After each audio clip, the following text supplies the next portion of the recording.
Aziz kardeşim, Sayın Başbakan, değerli basın mensupları, kıymetli hanımefendiler, beyefendiler, sizlere en kalbi duygularımla, muhabbetle selamlıyorum.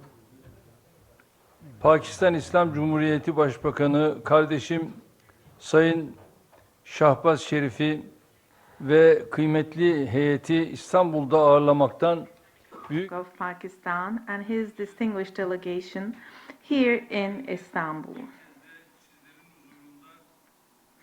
Allow me to once again welcome him in your presence. At the outset of my speech,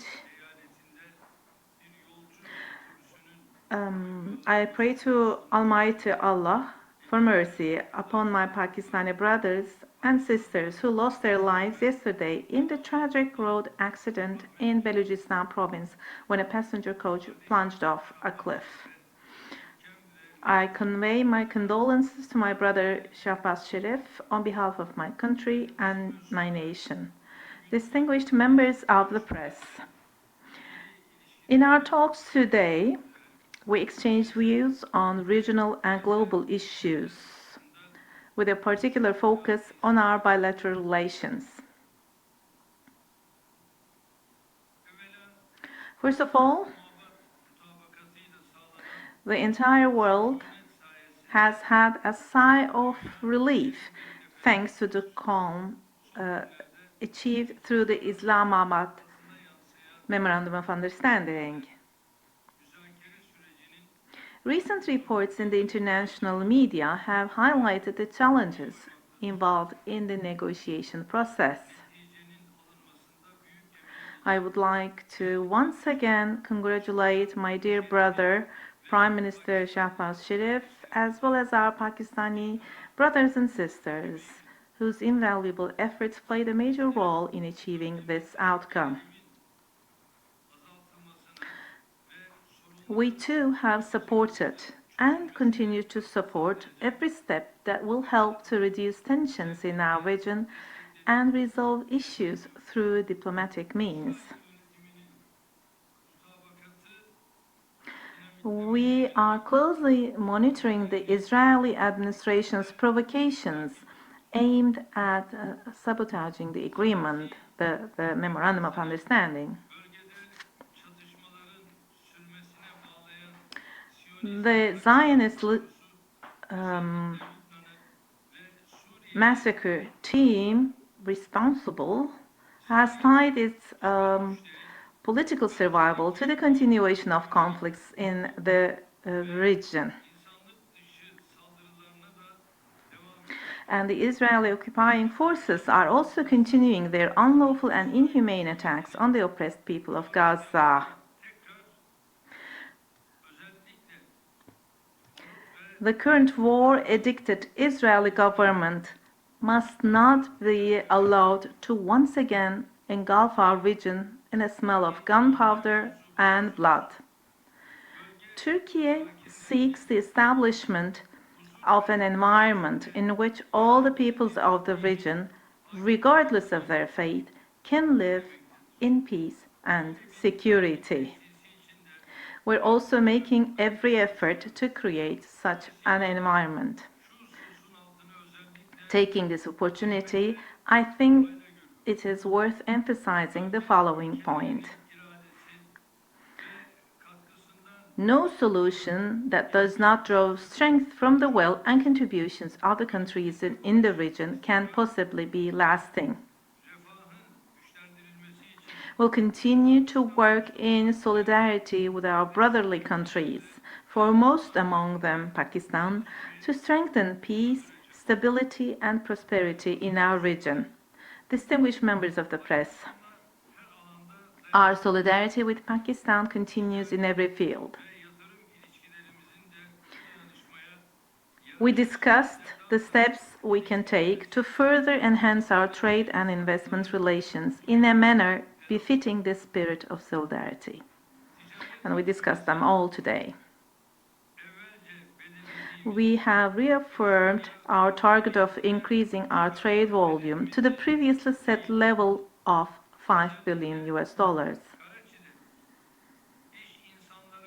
Our respective ministries of trade are particularly working on the special economic zone planned for our business people in Karachi.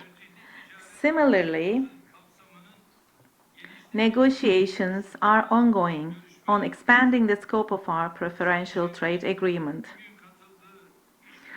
I believe that the business forum Prime Minister Sharif attended today will also contribute to our relations in terms of investment and trade.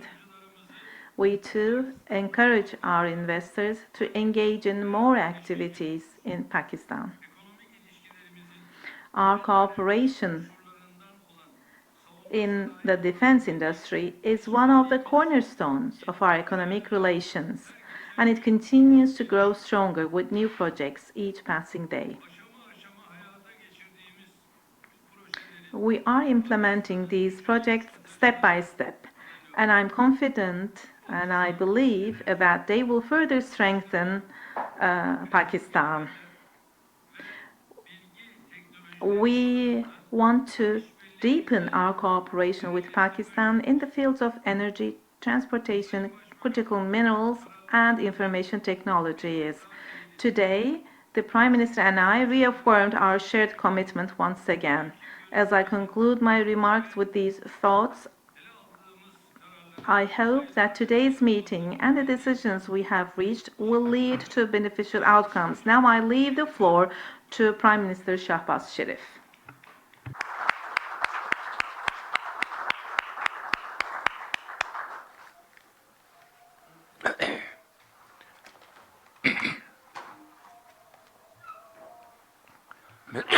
Bismillahirrahmanirrahim.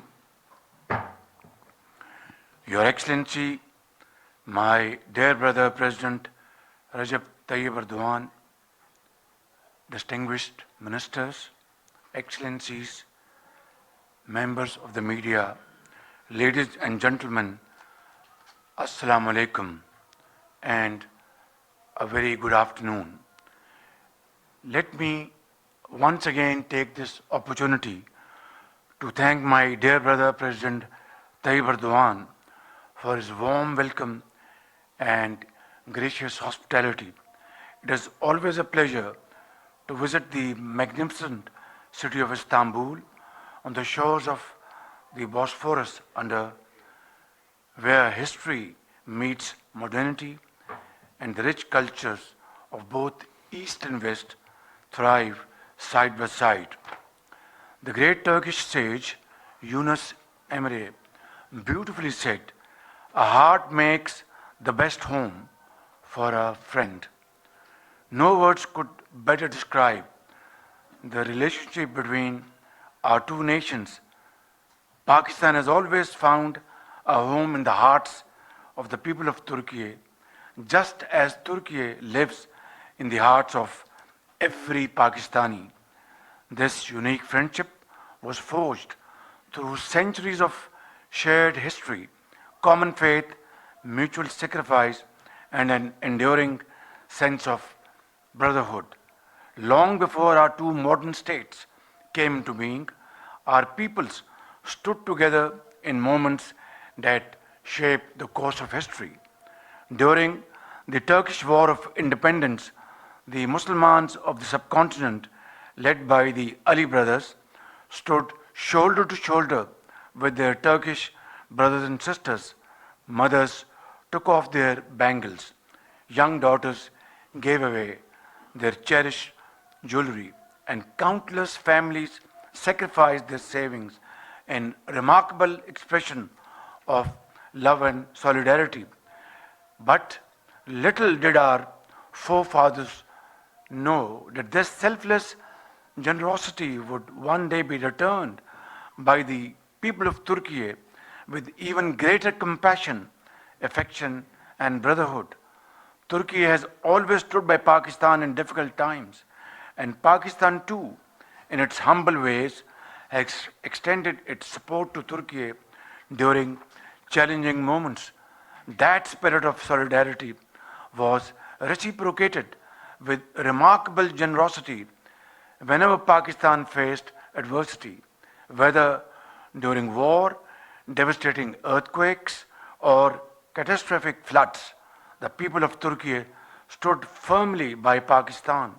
And I fondly remember that during the 2010 floods, my dear brother President Tayyip Erdoğan personally visited the flood affected areas of Pakistan, and I accompanied him to Muzaffargarh and adjoining areas. As Chief Minister of Punjab, I had the honor of knowing him very closely.